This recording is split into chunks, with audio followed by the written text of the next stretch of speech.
Hey, what's going on? It's your boy BT, and I came here to talk some boxing with thousands of True School Sports subscribers. Now, more reaction to HBO leaving boxing, man, because this is the to me, as far as I'm concerned, this is the biggest thing in boxing as far as stories go right now.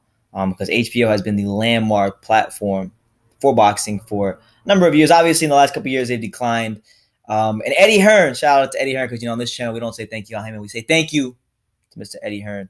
Um, Eddie Hearn released a statement, basically on the basically just on HBO on the decision to leave boxing. So I'll read it to you and I'll give my little take on it. Here's what Eddie Hearn had to say in regards to HBO leaving boxing. He said, "I quote." Um, it's a shame to see a brand so synonymous with the sport of boxing leave the sport. Ultimately, they lost their desire to fight on in a marketplace that is going to be ferocious in the next 12 months. If you don't have the pockets or the appetite in this climate, then you can't be a major player. And I can understand their decision. They have done an amazing job for the sport. And quote. Now let's dissect that quote a little bit. First of all, he is absolutely right. It is an absolute shame. It's shambolic that HBO could not adapt with the times and evolve and still be a staple in boxing, because they have the platform, they have the way in which they produce things. It's very good for storytelling, and I feel like boxing will lose a little bit of that storytelling element, um, in a sense, because HBO is not around. But I mean, that's why it's up to the other people involved to kind of take that to the next level and evolve it in this new modern age. With that being said, he's right. The boxing marketplace is going to be ferocious. It's going to be very tough, because you got to look at it, right? You got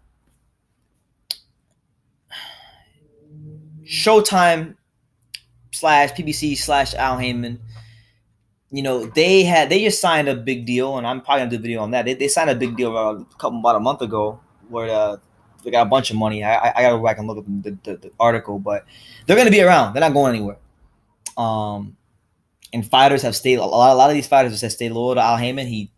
He has them buying into whatever he's telling them, and he's put on a good number of high quality fights. And they've built up a good relationship with the Barclays Center, Staples Center as well.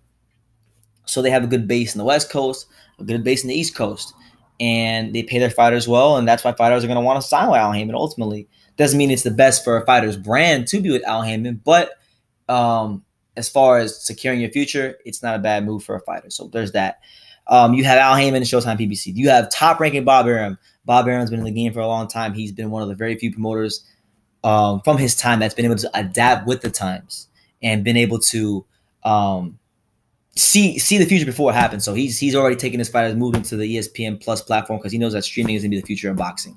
So kudos to him there. He's got two of the top fighters in all of boxing, and Lomachenko and Terrence Crawford, and it's up to him to make them stars, as he's done with guys like Pacquiao, Cotto, and Mayweather in recent times. So there's that. Then you have my personal favorite, the guy who I think is the best promoter in boxing right now, Eddie Hearn, Matchroom Boxing, young, ambitious, the son of a promoter. Took what his dad did in the UK and has taken it to that next level, with Anthony Joshua, taking Anthony Joshua as a pro, all the way to the world title, all the way to a unified champion, all the way to a definitely at least in his hometown or his home country, a British box office star, and in the process of transitioning him into a American boxing star. And I think he will succeed in doing that at some point in time.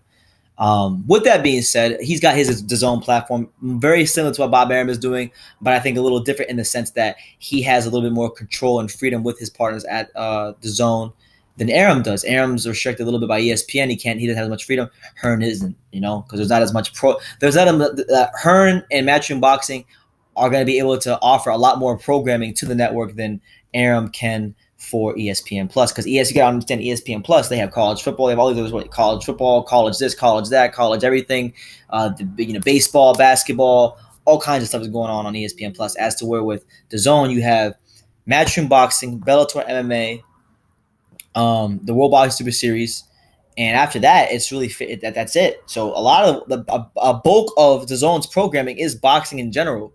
So I think that bodes well for her, and that's the advantage he has over a lot of promoters. That he has that a lot of money to spend.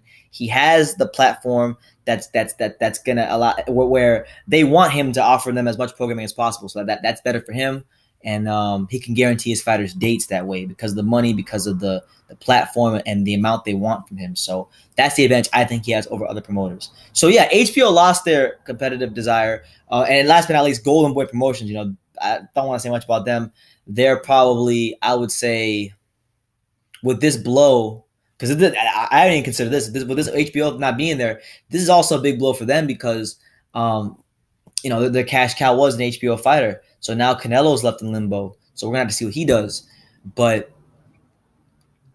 with that being said, man, yeah, they lost their desire to compete with these other networks in this marketplace, and I think Eddie Hearn is right.